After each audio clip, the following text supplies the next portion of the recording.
찬송가 505장 온 세상 위하여 함께 찬송 드리도록 하겠습니다.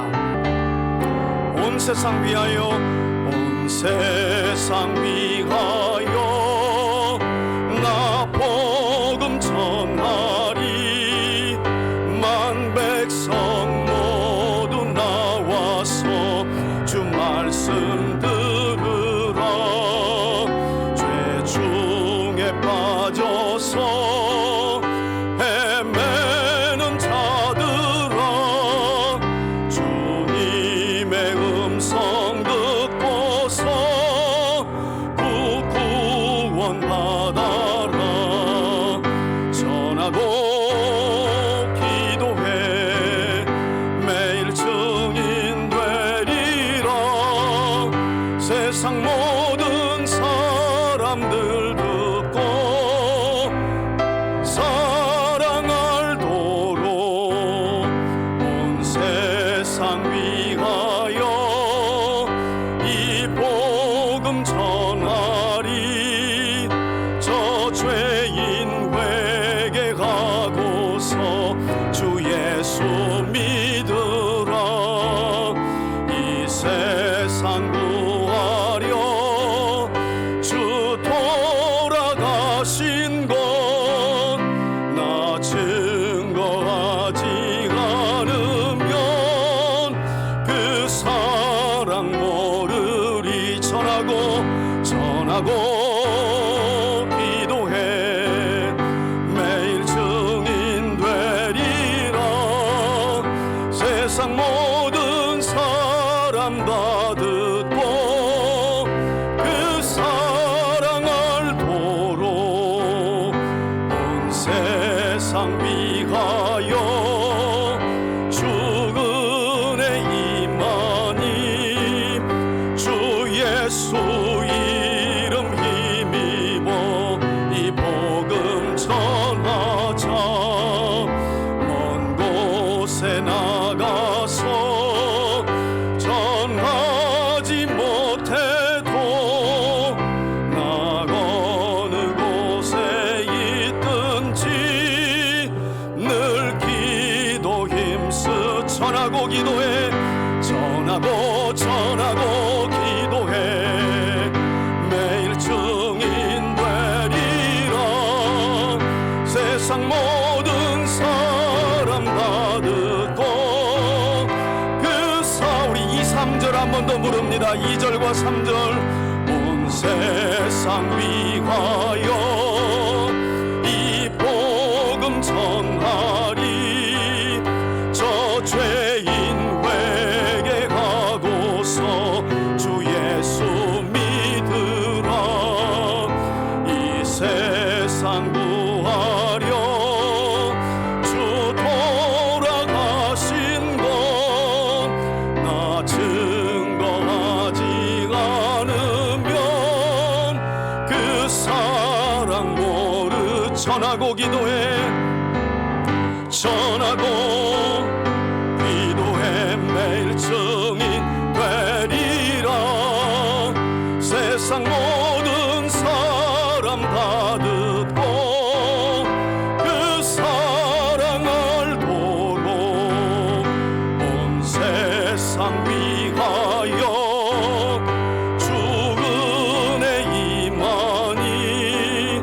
주 예수 이름 힘입어 이 복음 전하자. 먼 곳에 나가서 전하지 못해도 나 어느 곳에 있든지 늘 기도 힘쓰리. 전하고 기도해 매일 증인 되리라. 세상 모든 사람 다 듣고 그 사랑을 도록.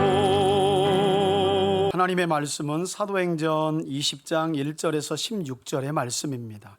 1절부터 교독합니다. 제가 먼저 읽겠습니다. 소요가 그침에 바울은 제자들을 불러 고난 후에 작별하고 떠나 마게도냐로 가니라. 그 그 지방으로 다녀가며 여러 말로 제자들에게 권하고 헬라에 이르러 거기 석 달 동안 있다가 배 타고 수리아로 가고자 할 때에 유대인들이 자기를 해하려고 공모함으로 마게도냐를 거쳐 돌아가기로 작정하니 아시아까지 함께 가는 자는 베레아 사람 브로의 아들 소바도와 데살로니가 사람 아리스다고와 세군도와 더베 사람 가이오와 미 디모데와 아시아 사람 두기고와 드로비모라.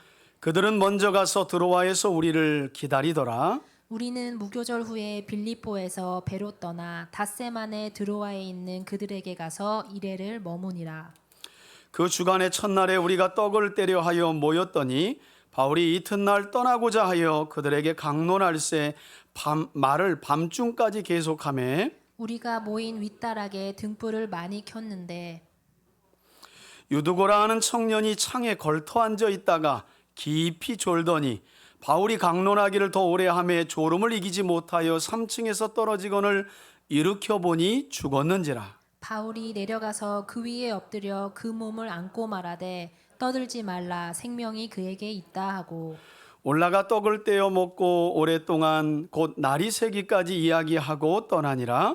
사람들이 살아난 청년을 데리고 가서 적지 않게 위로를 받았더라. 우리는 앞서 배를 타고 아소에서 바울을 태우려고 그리로 가니 이는 바울이 걸어서 가고자 하여 그렇게 정하여 준 것이라. 바울이 아소에서 우리를 만나니 우리가 배에 태우고 미둘레네로 가서 거기서 떠나 이튿날 기오 앞에 오고 그 이튿날 사모에 들르고 또 그 다음 날 밀레도에 이르니라. 함께 읽습니다. 바울이 아시아에서 지체하지 않기 위하여 에베소를 지나 배 타고 가기로 작정하였으니 이는 될 수 있는 대로 오순절 안에 예루살렘에 이르려고 급히 가미로라. 아멘. 할렐루야. 오늘도 성부, 성자, 성령 삼위일체 하나님을 예배하는 우리 3대 가족들을 축복하고 사도행전을 통해 주의 말씀을 듣는 이 시간, 우리 안에 스며들어 세워진 하나님을 대적하는 모든 세상적 가치관들이 우리 안에서 허물어지기를 바라고 오직 하나님과 복음과 하나님의 나라만 우리 안에 굳게 세워지는 복된 시간 되기를 주의 이름으로 축원합니다. 여러분, 계속해서 우리는 사도 바울의 선교 여정에 관한 말씀을 함께 살펴보고 있습니다. 특히 지난 주일에는 사도 바울이 3차 선교 여정을 진행하며 에베소에서 3년 선교 사역이 끝나갈 즈음 은장색 데메드리오를 비롯한 직공들이 큰 폭동을 일으켜 바울과 그 일행을 대적하며 고소고발했던 일과 그럼에도 불구하고 하나님의 도우심으로 그 폭동이 서기장을 통해 잠잠하게 해결되었던 말씀도 함께 살펴보았습니다.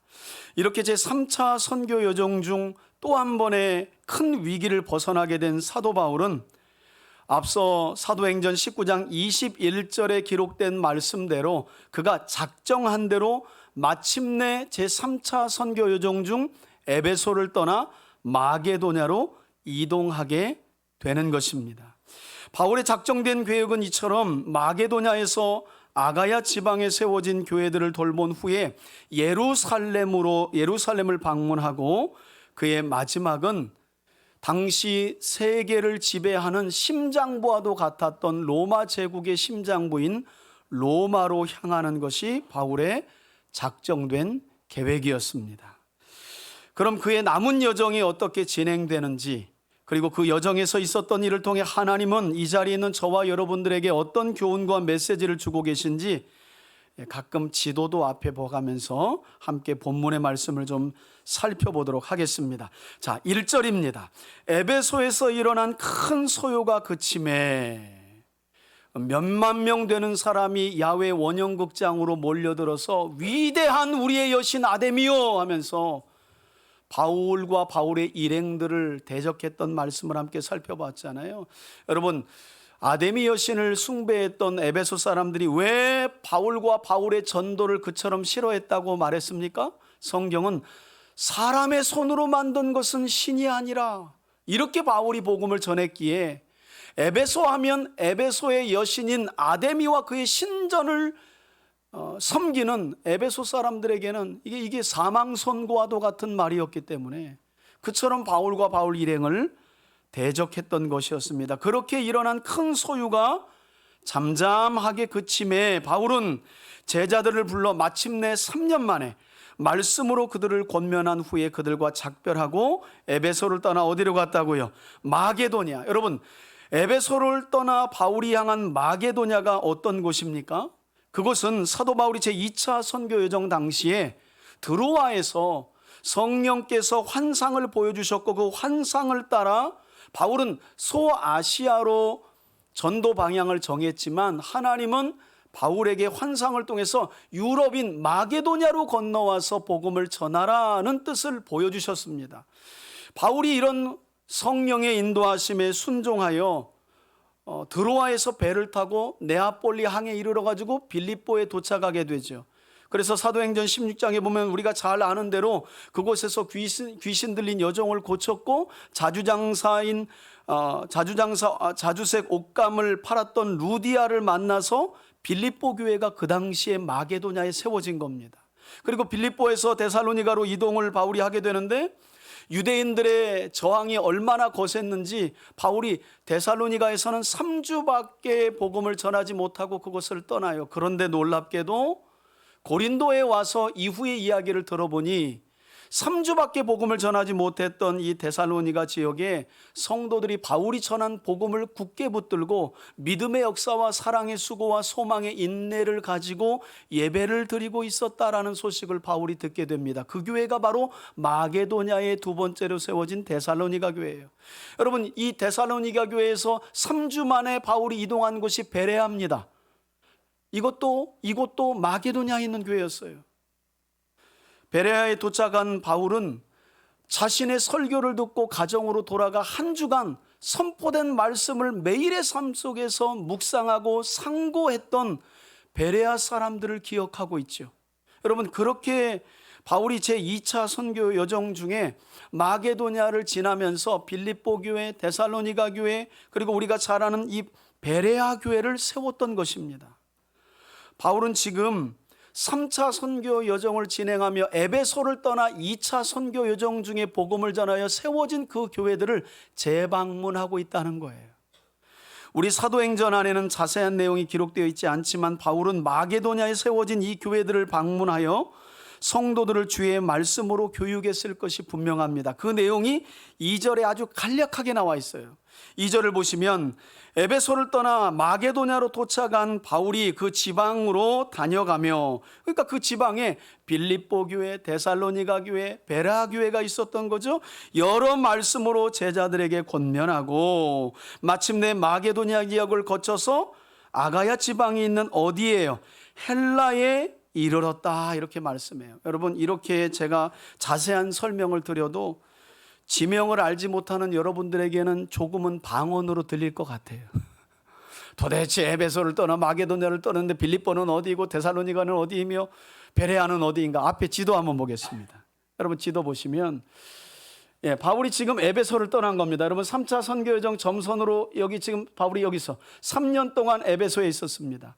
이제 바울이 큰 소요가 그치자 에베소를 떠나서 드로아에서 배를 타고 네아폴리, 2차 선교여정 당시에 들렸던 네아폴리 항을 통해서 빌립보, 그죠? 그리고 빌립보에서 데살로니가 교회, 그리고 베리아라고 나와 있지만 베레아입니다. 이렇게 베레아까지 들리면서 본인이 2차 선교 여정 중에 복음을 전하고 세워진 교회들을 지방마다 다니면서 결국 어디에 왔대요? 헬라에 도착했다. 이 헬라 지역의 대표적인 장소가 바로 고린도입니다.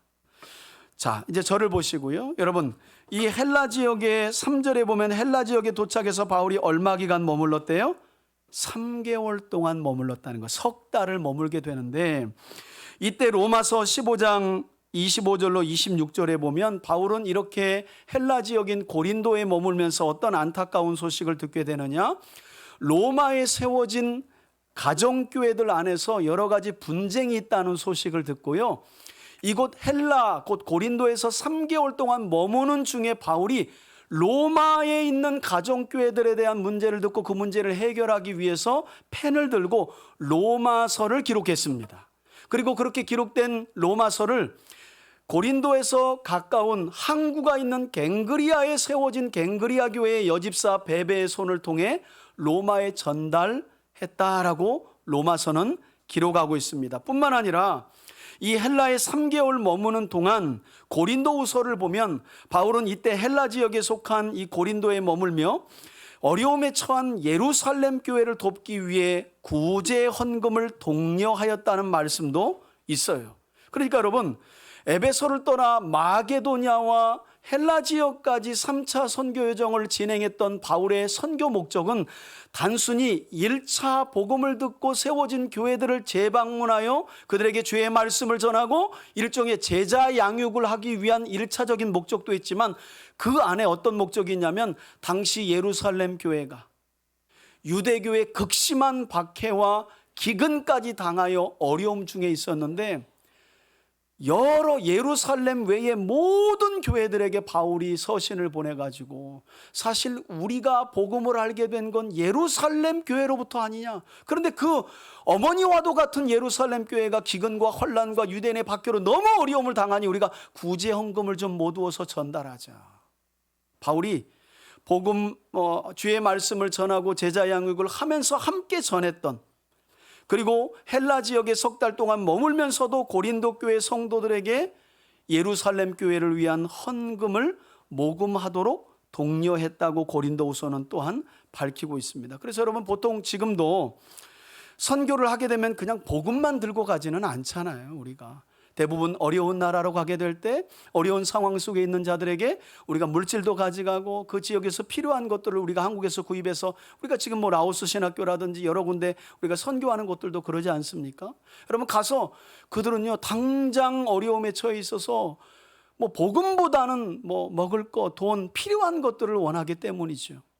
그래서 바울이 주의 말씀과 함께 구제 헌금을 요청하고, 그래서 고린도서 같은 경우에 보면 바울이 이런 얘기도 해요. 야, 그래도 너희들이 제일 헌금 많이 내고 자원하고 예루살렘 교회를 위한다고 내가 가는 곳마다 얘기 다 해놨는데 헌금 안 하고 있으면 내가 얼마나 뻘쭘하겠냐. 그래서 내가 이제 고린도 교회로 갈 텐데 그때 내가 너희가 매 주일마다 모아놓은 헌금을 잘 모아뒀다가 우리가 가면 잘 전해줘서 우리가 그것을 예루살렘 교회에 전달할 수 있도록 부탁한다라는 내용이 고린도후서에 있습니다. 여러분, 이렇게 3개월 동안 헬라의 고린도에 머물면서 말씀으로 교회를 양육하기도 하고 예루살렘 교회를 위한 헌금을 모금하기도 했던 바울이 안타깝게도 이제 이후에 이어지는 말씀을 보면 자기 신상에 관한 안 좋은 첩보를 듣게 되는데, 그 첩보가 뭐냐? 이어지는 말씀을 보니까 바울이 석 달을 헬라의 지역에 머문 후에 배를 타고 예루살렘으로 가기 위해 안디옥이 있는 수리아로 가고자 했으나 어떤 첩보를 들었대요? 유대인들이 자기를 해하려고 하는 공모를 들었다는 거예요. 그러니까 여러분, 지금 유대인들의 눈에 바울은 신성모독죄로 유대인들이 십자가에 매달아 죽인 예수를 메시아요 하나님으로 가는 곳곳마다 전하고 있기 때문에 유대인들은 이를 갈고 있는 거예요. 그래서 아마도 오순절을 두고 이 헬라 지역에 있는 유대인들이 예루살렘을 방문할 계획이 있었는데 그때 그 배에도 바울이 탈 것을 알고 바울을 이 배 선상에서 죽여버려야 되겠다, 이렇게 유대인들이 작당을 한 거예요. 아무튼 이건 잘 잃는 것 같아. 바울에게 누가 잃는 거지. 근데 잘 잃었어 아주. 여러분, 바울이 못 모르고 오순절 안에 들어가려고 여기에서 배를 탔다면 바울은 글쎄 뭐 하나님이 지켰겠지만 그 지중해 어디에선가 에게의 어디에선가 고래밥이 됐을 수도 있어요. 상어밥이 됐을 수도 있어요. 근데 그 첩보를 누군가 알려주었고 바울이 그래서 그 공모를 듣고 이후에 이어지는 말씀을 보니까요, 배를 타지 않고 배가 아닌 도보로 다시 왔던 길인 마게도냐로 거쳐 돌아가기로 작정했다는 거예요. 본래는 고린도까지 와서 3개월 머물렀기 때문에 고린도 근방에 있는 갱그리아 항에 가서 배를 타고 수리아로 가는 게 바울의 작정된 계획이었어요. 그런데 이런 공모, 이 악한 살해 음모를 바울이 듣고 선교 일정을 변경한 거예요. 그래서 걸어서 다시 마게도냐로 올라갔다는 겁니다. 그러나 4절을 보니까 이런 위기의 순간에도 바울과 함께 동행한 이들이 있죠. 그들이 누굽니까? 4절에 보니까 아시아에 함께 가는 자는 베레아 사람 부로의 아들. 그러니까 여러분, 베레아 사람들은 말씀만 상고하고 집에 틀어앉아 있던 사람들이 아니에요. 바울 선생님이 예루살렘 교회를 위한 연보와 구제 헌금을 전달하는데, 여러분 성도님들, 우리도 우리의 대표자를 헌금을 모아가지고 함께 보냅시다. 그렇게 나선 사람이 소바도입니다. 여기 부로의 아들 소바도와 데살로니가 사람 누구요? 아리스도고와 세군도, 데살로니가 지역에 있는 교회들도, 아니 우리도 예루살렘 교회를 통해 복음의 혜택을 받고 예수를 믿었는데 교회가 어렵다는 이야기를 듣고 가만히 있을 수 있느냐? 역시 구제 헌금을 모아가지고 2명의 지도자를 세워서 바울의 일행에 합류시킨 거예요. 그리고 더베 사람 가이오 및 디모데와 아시아 사람 두기고와 드로비모도 이렇게 구제 헌금을 모아서 예루살렘, 어려움 중에 있는 예루살렘 교회를 돕기 위한 바울의 그 선교 여정에 동참했다는 것입니다. 그리고 나서 5절에 보니까 그들은 바울보다 먼저 가서 어디에서 바울 일행을 기다렸대요? 드로아에서 기다리더라. 다시 돌아온 거예요. 여러분, 사도행전을 기록한 누가가 사도행전 16장 이후에 처음으로 다시 자신이 여기서부터 함께 했습니다라고 하는 사인을 우리에게 주기 위해서 우리라는 표현을 해요. 그래서 학자들은 어떻게 설명하느냐? 2차 선교 여정 중에 바울을 만났던 누가가 드로아에서 배를 타고 마게도냐의 빌립보에 이르렀을 때 자기 고향인 빌립보에 남아있고, 바울은 남은 여정을 진행하고 3차 선교 여정까지 진행하고 다시 돌아오는 중에 마게도냐에서 사역을 하고 있었던 이 시간이 여러분 대략 한 7, 8년 지난 시간입니다. 그리고 나서 다시 마게도냐의 빌립보에서 7, 8년 2차 선교 여정 중에 자기 고향에 떨어켜 놓은 누가와 다시 바울이 3차 돌아오면서 어떻게 재회하고 함께 온 거예요. 여러분, 이런 내용들은 성경 전반적인 것을 봐야 눈에 들어옵니다. 그냥 우리가 들어왔더니 네가 들어왔는지 우리가 들어왔는지 모르고 그냥 막 움직여. 자, 이렇게 바울은 구제 헌금을 모두 예루살렘에 전달할 일행을 먼저 드로아로 보내고 자신의 살해에 대한 첩보 때문에 걸어서 마게도냐로 올라가서 빌립보에 이르렀을 때 누가와 합류한 거예요. 그런데 그때가 어느 때쯤이었는지 또 힌트가 나옵니다. 여러분 6절을 보시면 이때가 마게도냐의 빌립보 교회에서 어느 때였느냐? 6절을 보시면 우리는 여기서 뭘 맞았대요? 무교절. 여러분, 무교절은 유월절과 함께 묶여 과거에 이스라엘 백성들이 모세를 통해 애굽에서 출애굽받은 날을 기념하는, 구원의 하나님을 기념하는 절기가 무교절과 유월절이었습니다. 그러니까 양력으로 치면 이때가 우리 양력으로 치면 4월 중순쯤 된 거예요. 구제연금을 모두어서 전달할 사람들은 이미 배를 타고 드로아로 갔고, 바울은 걸어서 마게도냐를 가서 빌립보에서 누가를 만날 때쯤이 무교절과 유월절을 지날 때였다는 거죠. 그리고 나서 네아폴리에서 배를 타고 바울도 먼저 가 있는 일행이 있는 드로아에서 재회하게 되는데, 그 내용이 6절입니다. 빌립보에서 배를 떠나 며칠 만에요, 닷새 만에 드로아에 있는 먼저 가 있던 그들에게 가서 만나고 일주일 동안 머물렀다는 거예요. 여러분, 제2차 선교 여정 중에 바울이 이 드로아에서 마게도냐 쪽으로 성령의 인도하심을 따라서 그곳에 가서 복음을 전하여 빌립보 교회를 세웠다는 말씀을 드렸죠. 이때 여러분 드로아를 떠나서 네아폴리로 갈 때 성경은 이틀 걸렸다는 거예요. 그런데 지금 거꾸로 3차 선교 여정 중에는 마게도냐인 빌립보가 있는 네아폴리 항구에서 드로아로 오는데 닷새 걸렸대요. 왜 그런가? 이때가 봄입니다. 이 배가요 가는데 맞바람을 맞고 가야 되기 때문에 닷새나 걸린 거예요. 2차 선교 여정 때는 이틀 만에 갔는데, 거꾸로 올 때는 3차 때는 닷새 만에 아주 어렵게 도착했다라고 성경이 말하는 거죠.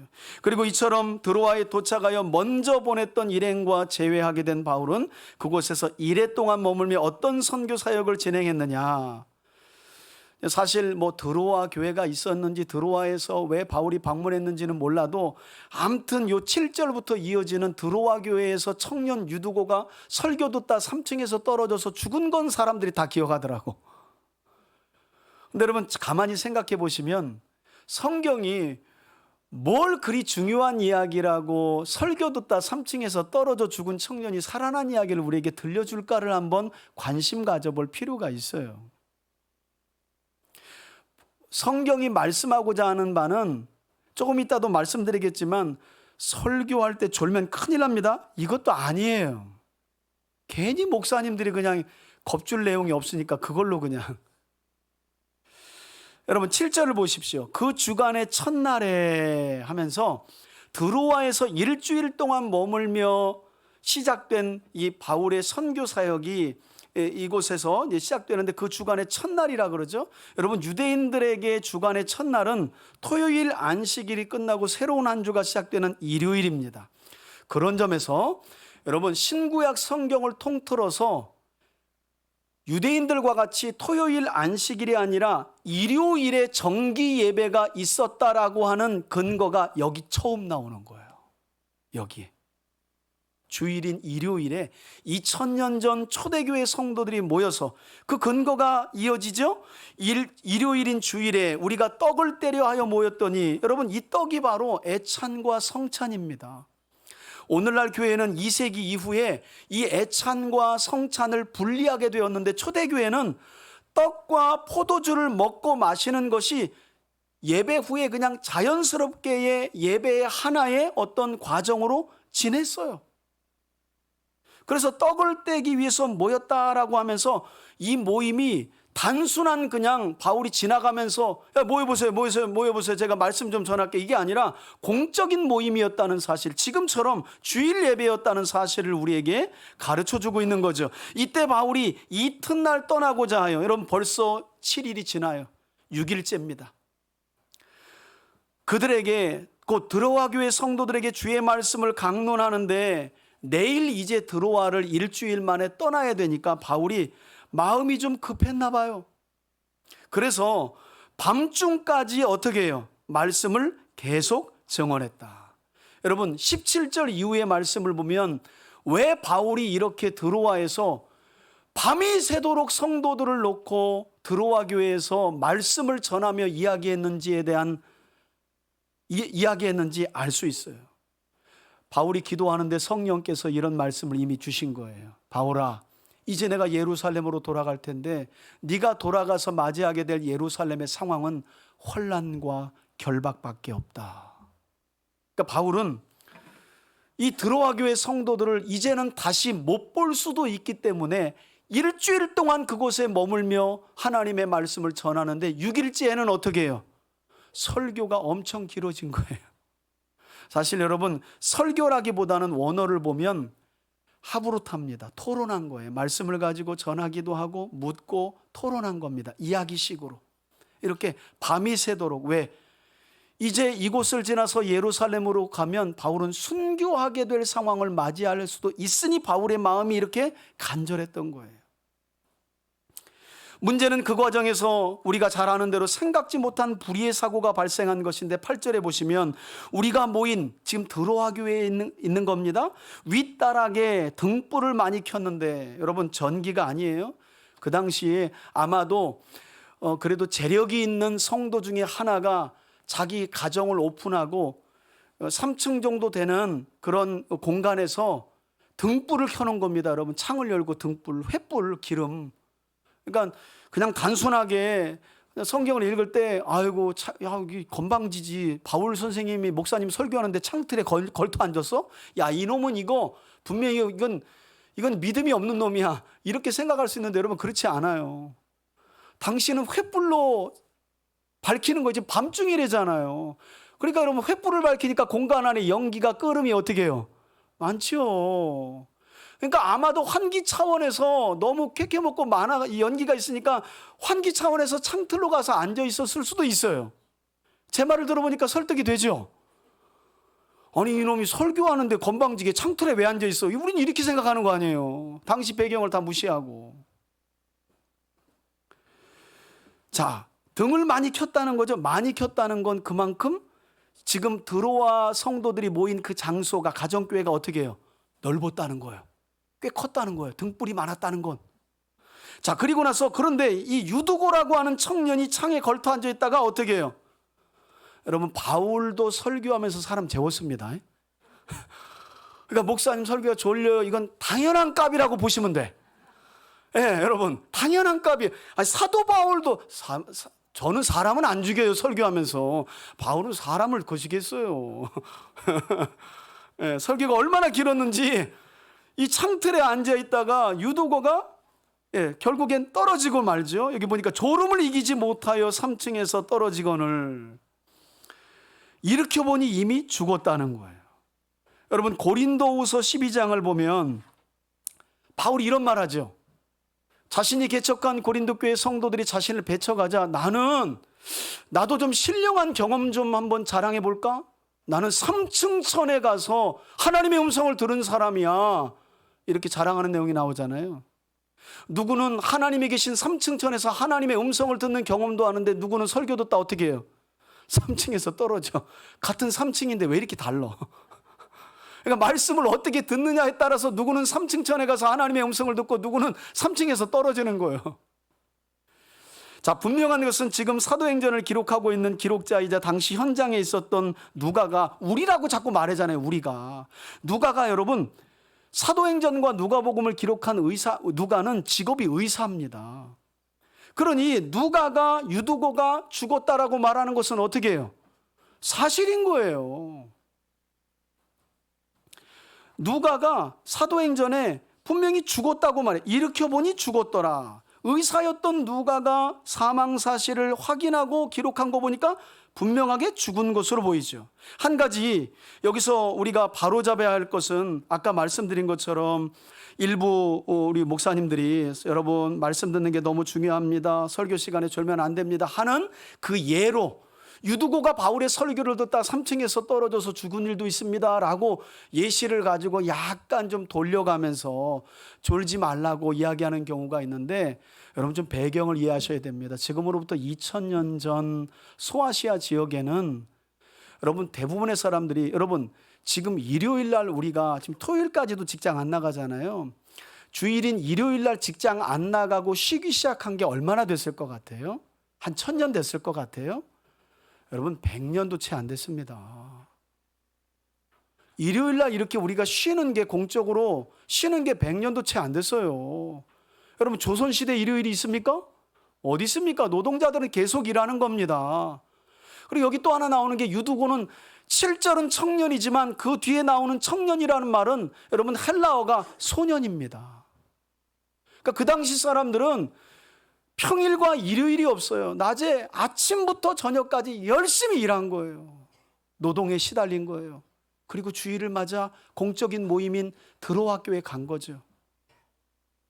유두고의 삶이 상당히 고된 거예요. 이 청년의 삶이. 그런 피곤한 몸을 이끌고 이 공적인 예배에 참석해서 예배를 드리려고 하는데 그날따라 바울이 내일 떠나니까 그냥 설교가 밤에 별이 반짝반짝거리는데 설교가 끝나질 않는 거예요. 여러분 같으면 어떻게 하시겠어요? 다음 주에 교회를 옮기든지 어디를 알아보든지 둘 중에 하나는 해야 되겠다. 여러분 그런데 안 나갔대잖아요. 그 피곤한 몸을 이끌고 끄름이 많은 그 공간에서 그래도 졸면서 바울의 설교를 들려고. 이거는 유두고뿐만 아니라 드로아 교회 성도들의 아마 대부분이 다 그 피곤한 몸을 이끌고 주일에 공적인 예배에 나와서 그렇게 말씀을 들었을 것으로 봐요. 이제 조금 이해가 되죠. 여러분 그래서 성경 바르게 알아야 됩니다. 의심한 도마 이야기도 마찬가지 아니에요. 요한복음 끝에 나는 당신의 손에 못자국과 옆구리에 창자국을 봐야 믿겠다고 한 번 의심했는데 우리는 의심 많은 도마래. 여러분 이제까지 얼마나 의심하셨어요? 한 10,000번도 넘을걸요? 이런 분들은 천국 가면 도마한테 뺨 맞을 수 있어요. 야 내가 의심 한 번 했다 내가. 너 몇 번 했냐? 여러분 유두고의 삶과 드로아 교회 성도들 2000년 전 사람들의 삶이라는 게 이렇게 고된 거예요. 여러분 당시의 상황을 생각해 보면 드로아 교회 성도들 모두가 이 일로 인해 정말 많이 놀랐을 것이 분명하죠. 우리 머리에 그려지죠. 아마 유두고뿐만 아니라 많은 분들이 피곤해서 끔뻑끔뻑 졸면서 바울의 설교를 들었을 텐데 아마 유두고가 떨어진 이 일 때문에 다들 어떻게 잠이 확 깼을 거예요. 아마 확 깼을 거예요. 그런데 이때 여러분 바울이 침착합니다. 10절 보시면 바울이 침착하게 내려가서 그 위에, 즉 떨어져 있는 사망한 유두고의 시신 위에 어떻게 했대요? 여러분 엎드려의 밑줄 한번 쳐보세요. 엎드려에. 아니 무슨 군사훈련도 아닌데 목사님이 갑자기 엎드려의 밑줄을 치라고 하나. 여러분 성경을 꼼꼼히 읽은 사람은 엎드려 하면 느낌이 딱 와요. 어떤 느낌이 오냐면 열왕기상 17장과 열왕기하 4장에 보면 북이스라엘에 보내진 선지자 두 사람이 나오는데 그 사람들이 엘리야와 엘리사입니다. 놀랍게도 이 두 사람이 엘리야는 사르밧 과부의 죽은 아들을 살리게 되고 그리고 엘리사는 수넴 여인의 죽은 아들을 살리게 되는데 그 죽은 아들들을 살리는 과정을 보면 놀랍게도 엘리야와 엘리사가 죽은 아이 몸 위에 올라가서 이와 똑같은 방법으로 살려요. 그러니까 성경은 죽은 자 보면 엎드려 이게 아니라 여러분 그래서 실제로요 또 죽은 사람이나 병든 사람 위에 또 목사님이 또 엎드린 일이 있어요. 여러분 문자적으로 그렇게 하면 죽은 자가 살아난다고 믿어가지고 그게 아니라 여러분 바울이 이렇게 죽은 유두구 위에 엎드렸다는 것은 구약의 엘리야를 통해 죽은 사르밧 과부의 아들을 살리신 것처럼 엘리사를 통해 수넴 여인의 죽은 아들을 살리신 것처럼 하나님이 사도 바울을 통해 누구를 살리셨다는 힌트를 주고 있는 거예요. 유두고를 살리셨다는 하나님 힌트를 저와 여러분들에게 주고 있는 줄 믿습니다. 바울이 능력이 있어서 사람을 어떻게 살립니까? 여러분 죽이고 살리는 것은 하나님의 손에 있는 줄 믿습니다. 그 사실을 신구약 성경을 통틀어서 엎드려라는 이 한 단어에 말씀하고 있는 거예요. 이걸 목회자들이 그냥 문자적으로 해석해가지고 사람 아프면 엎드리려고 그래. 아프면 엎드리려고 그래. 정신 나간 짓이죠. 하나님이 고치시고 하나님이 살리셨다는 증거로 바울이 이와 같이 행동한 것입니다. 그리고 나서 바울이 뭐라고 크게 말합니까? 사람들이 웅성웅성했겠죠. 3층에서 내려와가지고 야 이거 죽었어. 누가가 죽었대. 이거 큰일 났어 하고 깜짝 놀라지 않았겠어요? 그때 바울이 이렇게 말합니다. 그의 몸을 안고 뭐라 그래요? 떠들지 마라. 김 집사님, 최 집사님, 박 집사님 입 다물어 일단. 그러면서 생명이 뭐라고요? 그에게 있다. 이 말씀 때문에요. 아마도 생명은 붙어 있었던 것으로 보는 분들이 많은데 그렇지 않아요. 여러분 아까 말씀드렸잖아요. 의사였던 누가가 유두고는 죽었다잖아요. 그러면 바울이 왜 생명이 그에게 있다는 말을 했냐는 거예요. 여러분 이 말은요 하나님이 죽은 유두고를 살리실 수 있다라는 표현으로 알아들어야 되는 거예요. 아직 안 죽었다가 아니라 하나님 생명의 주권을 가지신 하나님이 유두고를 살릴 수 있으니 잠잠하시오 이렇게 말한 거예요. 저는 하나님과 하나님의 주권에 대한 믿음이 여러분들에게 이와 같이 있기를 주의 이름으로 축원합니다. 여러분 생명을 살리고 죽이고 하는 이 주권은 이 능력은 하나님의 손에 있는 줄 믿습니다. 그런 의미에서 생명이 유두고에게 있으니 잠잠하라 떠들지 마라 바울이 이렇게 말한 거예요. 그리고 11절에서 바울은 올라가서 아무 일 없었다는 듯이 떡을 떼고 먹고 오랫동안 날이 새기까지 결국 날 샜어. 날 새기까지 말씀을 전한 거예요.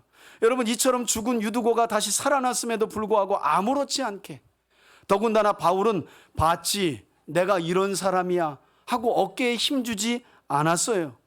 그냥 조용하게 다시금 말씀 전하는 자리로 돌아가서 밤새 주의 말씀을 전했다는 거예요. 여러분 성경이 왜 갑자기 바울의 선교 여정 중에 뜬금없이 한 청년이 설교 듣다가 떨어져 죽었다가 살아난 이야기를 할까요? 여러분 이거는요 하나의 해프닝을 소개하는 게 아니라 말씀을 사모하고 말씀을 강론하는 자리에서 하나님의 말씀이 진리임을 드러내시기 위해서 어떤 일을 벌이시는지 저와 여러분들에게 설명하는 것인 줄 믿습니다. 그래서 말씀 잘 들으셔야 돼요. 지난주에 들었던 말씀이 오늘 들었던 말씀이지 이런 분들은 죽었다 깨어나도 신앙이 다르지 않아요. 여러분 하나님은 우리의 어떤 형편과 사정에 따라 역사하시는 분이 아니에요. 오늘 올까 말까 하고 왔는데 정말 내가 마음을 딱 하나님께로 집중했더니 하나님의 음성이 들릴 때가 얼마나 많은지 몰라요. 반면에 앉아 있어도 이 생각 저 생각, 이 걱정 저 걱정하면서 하나님의 말씀을 놓쳐가지고 결국 오늘 말씀을 통해 나를 만나주시는 하나님을 만나지 못하고 돌아가는 분들이 또한 얼마나 많은지 몰라요. 이런 분들이야말로 진짜 설교 시간에 졸다가 떨어지는 그런 분들이라고 말할 수 있는 거죠. 자, 12절 보시면 드로아 사람들이 다 놀랬습니다. 살아난 청년 유두고를 데리고 그의 집으로 가서 그의 집으로 데려다 주고 나서 적지 않게 뭘 받았다는 거예요? 위로를 받았다. 여러분, 제가 한 가지 더 오해를 풀어드리면 유두고라는 이 청년의 이름의 뜻이 그래서 행운아예요. 행운아. 유두고 이야기가 부정적인 이야기, 설교 듣다 졸면 죽는다, 이런 부정적인 이야기라면 이 이름의 뜻이 행운아일 리가 없어요. 유두고라는 이름이 행운아라는 거예요. 말씀을 강론하고 말씀을 사모하는 자리에서 하나님이 어떤 복음의 능력을 일으키시는지를 직접 경험한 뭐라고요? 행운한 거예요. 유두고는. 저는 저와 여러분들이 주일 예배마다 하나님의 말씀이 선포되는 이 자리에 행운아가 되시길 축원합니다. 삶의 문제가 해결되고, 할렐루야, 내 고민과 걱정과 기도 제목들을 하나님이 풀어주시고 죽었던 일 같은 것들이 살아나는 놀라운 역사가 있길 주의 이름으로 축원합니다. 여러분, 이날 밤 드로아 교회 성도들 모두가 매우 피곤했겠지만 그 자리에 있었던 성도들이 받았을 영적인 충격도 한번 상상해 보세요. 그들은 죽은 유두고를 살리고 아무렇지 않게 다시금 말씀의 자리로 돌아와서 여전히 밤이 새도록 예수 그리스도의 복음과 주의 말씀을 전했던 그 사도 바울의 모습을 제가 상상키로는 죽을 때까지 잊어버리지 못했을 것 같아요. 그날 있었던, 밤이 새도록 누군가는 말씀을 전하고 누군가는 피곤하지만 주의 말씀을 받으려고 하는 그때 있었던 그 유두고, 죽었던 유두고를 살렸던 그 사건. 그리고 여러분, 바울이라고 안 피곤했겠어요? 근데 내일 떠나야 되니까, 예루살렘으로 가는 그 길은 다시 못 돌아올 수 있으니까 그 바울의 절박함. 아마도 드로아 교인들은 이런 바울의 모습을 평생 기억하며 잊지 못하지 않았을까. 저는 그런 점에서 우리 3대 교회가 이처럼 복음과 복음의 능력은 영혼 구원만이 아니라 우리의 육체까지도 살리는 능력이 있음을 온전히 믿고 확신하는 여러분들이 되시길 바라고, 여러분들이 주의 말씀을 사모함으로 읽고 듣고 배우는 모든 시간 속에 동일하게 치유하시고 죽음을 생명으로 바꾸시며 놀라운 구원의 역사를 이루어 가시는 하나님의 크신 능력을 풍성하게 경험하고 삶 속에 간증하며 살아가는 여러분들이 되시길 주의 이름으로 축원합니다. 여러분, 이렇게 죽었던 청년 유두고의 생명을 다시 살리며 드로아 교회 성도들에게 큰 위로를 주었던 하나님은 이제 바울을 그의 일행과 함께 예루살렘으로 옮깁니다. 13절 보십시오. 우리는 앞서 드로아에서 배를 타고 아래쪽에 위치한 아소에서 바울을 태우려고 그리로 가니, 이는 바울이 드로아에서부터 걸어서 아소까지 가고자 하여 그렇게 바울이 미리 정해줬다는 거예요.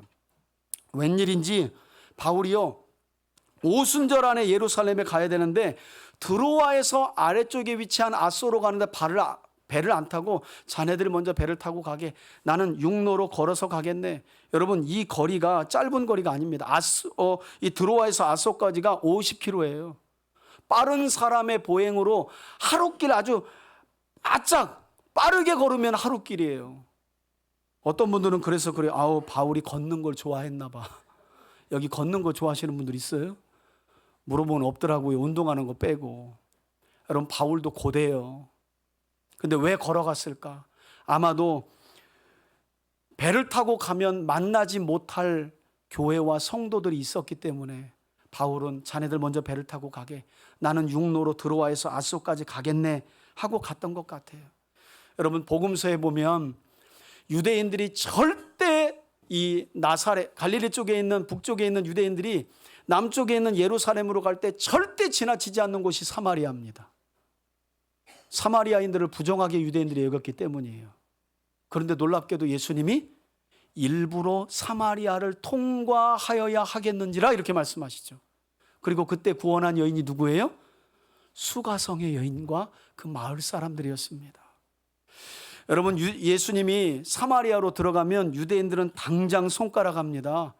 왜 유대인들이 상종하지 않는 사마리아를 예수라는 자가 지나가는 거냐? 그래도 예수님은 관여치 않아요. 거기에서 구원받아야 할 한 영혼이 있다면 그 길로 지나가는 겁니다. 그리고 그 여인과 마을 사람들을 깨우죠. 한 영혼 때문에 예수님이 그 사마리아를 통과하신 거예요. 바울이 지금 그런 계획을 가진 거예요. 저는 이처럼 우리 3대 가족들도 주의 일을 감당할 때 어떤 분들은 그래요. 목사님, 그래서 그 일이, 이 사역이 효율이 있습니까? 없습니까? 여러분, 어떻게 주의 일이 몽땅 다 효율만 생각합니까? 어떤 결과만 바라봅니까? 누군가는 결과를 바라보지 말고 심어야 어느 때의 결실을 거둘 것 아니겠습니까? 효율만 따져서는 주의 일을 할 수 없어요. 대부분 하나님의 일은요, 앞으로 뿌리는데 도대체 이게 걷어질지 안 걷어질지, 목회도 마찬가지고 선교, 여러분들이 지금 기도하는 가정이든지 어딘지 한두 해 기도했습니까? 안 될 것 같아요. 뿌려도 도무지 걷어질 것 같지가 않아요. 그게 하나님 일들입니다. 그래도 그렇게 하는 거예요. 바울도 그렇게 했고 예수님도 그렇게 하셨어요.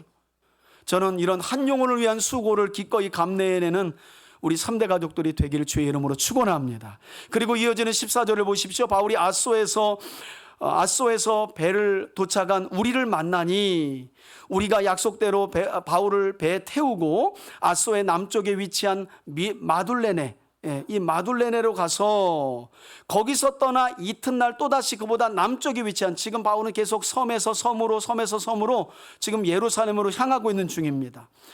특별히 여러분, 이튿날 15절을 보시면 미둘레네를 떠나가지고 어디로 갔대요? 기오로 왔다 그랬죠, 그죠? 여러분, 이 미둘레네를 떠나서 도착한 기오가 어디냐면 바로 오디세이와 일리아스를 써서 유명한 호메로스라는 이 사람이 태어난 곳이 바로 이 기오입니다. 기오, 이 섬 사람이거든요. 그리고 그 이튿날에 또다시 바울은 배를 타고 그보다 남쪽에 있는, 이번에는 수학자 피타고라스의 출생지로 알려진 사모라고 하는 섬에 또 들려요. 사모님이 아니라 사모라고 불리는 이 섬에 들리고, 또 그 다음 날에는 계속 해서, 왜냐하면 오순절 안에 예루살렘에 가야 되니까요, 섬에서 섬으로 계속 이동하는 거예요. 그리고 그 다음 날에는 에베소를 그냥 지나치고 그보다 남쪽에 있는 60km 떨어진, 마침내 어디에? 여러분 앞에 보십시오. 지도로 보면 아무것도 아닌데 이게 어려워요. 여러분, 이렇게 드로아에서 출발해가지고 배로 이렇게 돌아올 수 있는데, 바울은 걸어서 왔고 배로 왔고, 여기서 만나가지고 배를 타고 미둘레네, 기오, 그리고 사모, 우리 사모님이 여기 없습니다. 사모, 그리고 들려서 여기 밀레도까지 왔다는 거예요. 요거를 이렇게 그림으로 보면 빨간 선 하나인데 이걸 설명을 하려니까 도대체 여긴 누구, 난 누구, 여러분들이 이렇게. 지금 바울은, 지도 한번 더 보여주실래요? 여러분, 바울은 지금 밀레도에 왔고요. 이제 다음 주에 이 밀레도에서 이 에베소에 있는 장로님들을 여기로 불러요. 그리고 여기에서 마지막 작별 인사를 하는 내용이 다음 주에 우리가 살펴볼 내용이거든요.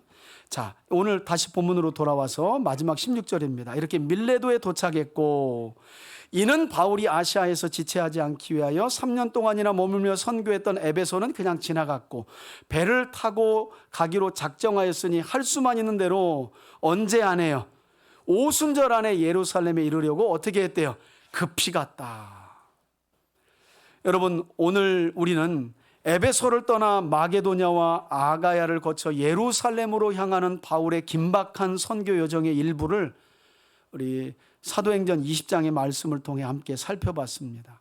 그리고 이 짧은 기록 속에서 우리는 무엇보다도 바울을 통해 선교와 교회의 본질이 무엇인지를 볼 수 있었습니다. 사도 바울은 유대인들이 자신을 살해할 것이라는 음모를 전해 듣고도 가는 곳마다, 한번 따라합시다, 주의 말씀으로 권면하고 위로했습니다. 여러분, 그러니까 교회는 뭐 하는 곳이에요? 주의 말씀으로 성도들 서로가 서로를 어떻게 해요? 위로하고 권면하는 거예요.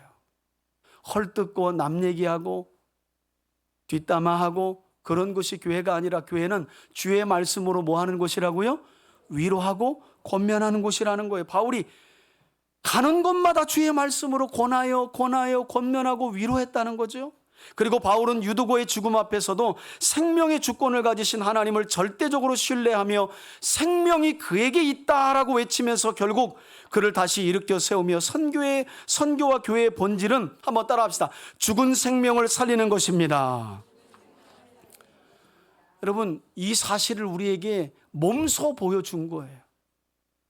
선교와 교회의 본질은 말씀으로 영혼들을 위로하고 권면하는 것뿐만 아니라 죽은 영혼을 어떻게 하는 거예요? 살리는 거예요. 여러분, 도대체 내 믿음이 살아있는지 죽었는지, 내 믿음이 자라고 있는지 안 자라고 있는지 한번 알고 싶죠? 제가 알려드릴까요? 네. 여러분, 내가 살았는지 죽었는지, 내 믿음이 1년 전보다 지금 점점 더 성장하고 있는지를 보시려면 나를 통해 예수께로 오고 있는 사람들이 있는가를 보시면 알아요. 그게 여러 가지 기준 중에 하나입니다. 여러분, 복음이 살아 역사하는 사람들은 반드시 그 사람을 통해 복음이 생명을 만들어냅니다. 제가 여러분들한테 물어볼게요. 여러분, 지난주에 맛집 가보신 분들 있죠? 그 맛집 갔다가 어떻게 하셨어요? 오면서 전화하지 않았어요? 자기 생각나서 전화하는데 이 집 끝내주게 맛있어. 맛집에서 맛있는 음식 하나만 먹어도 생각이 나서 전화를 해. 근데 죽은 사람도 살리는 복음을 받아들이고 예수를 믿었는데 이순신 장군의 믿음으로 무장을 해가지고 나의 믿음을 적군에게 알리지 말아라. 이건 있을 수 없다는 거예요. 여러분, 내 안에 생명이 있는 길을 확인하고 싶으면 그 생명이 흘러가고 있는지를 점검하시면 돼요. 저는 우리 3대 교회가 말씀이 고여있는 교회가 아니라 말씀으로 위로하고 권면하는 교회, 복음의 능력을 신뢰하여 복음은 죽은 자도 살리는 능력을 가짐을 확신하는 교회로 아름답게 자라갈 수 있길 주의 이름으로 축원합니다. 마지막으로 사도 바울은 3년 동안이나 선교를 이어가며 선교를 하며 깊이 정들었던 에베소 교회를 그냥 지나쳤대요. 여러분, 바울이요 무슨 오순절 전에 꾼돈 받으러 가는 거 아닙니다. 바울은 철저하게요 머물 곳 지나칠 곳을 성령의 인도하심 가운데 진행하는 거예요. 성령의 인도하심 가운데. 여러분, 지난 한 주간 내 생각과 내 뜻보다 하나님의 말씀과 성령의 인도하심을 따라 여기까지 오셨습니까? 그랬다면 참 잘하셨습니다. 새롭게 시작되는 한 주간은 오늘 바울이 선교와 교회의 본질이 무엇인지를 보여주었던 본이 된 이 삶을 저와 여러분들이 꼭 본받으셔서 어떠한 경우에도 주의 말씀으로 위로하고 권면하는 사람들이 되기를 바라고요. 복음은 죽은 생명과 인간이 해결할 수 없는 문제를 해결할 수 있는 능력을 가지고 있다는 사실을 확신하고 누리고 전하는 여러분들이 되시길 바라고, 무엇보다도 매사에 성령의 인도하심 가운데 하나님과 동행함으로 하나님이 주시는 은혜와 평강을 항상 누리며 사시는 여러분들이 되시길 주의 이름으로 축원합니다. 이제는 우리 주 예수 그리스도의 은혜와 하나님 아버지의 사랑과 성령의 교통하심이, 선교와 교회의 본질은 오직 말씀으로 죽은 생명도 살리는 주의 말씀으로 서로 위로하고 권면하는 것임을 기억하고, 새로운 한 주간도 바울처럼 성령에 민감하여 성령의 인도하심 가운데 복음의 능력을 붙들고 살아가기로 결단하는 우리 교우들 머리 위에, 저들의 가정과 기업 위에, 이 나라와 이 민족 위에, 한국교회 위에 이제로부터 영원토록 함께 계실지어다. 아멘. 아멘.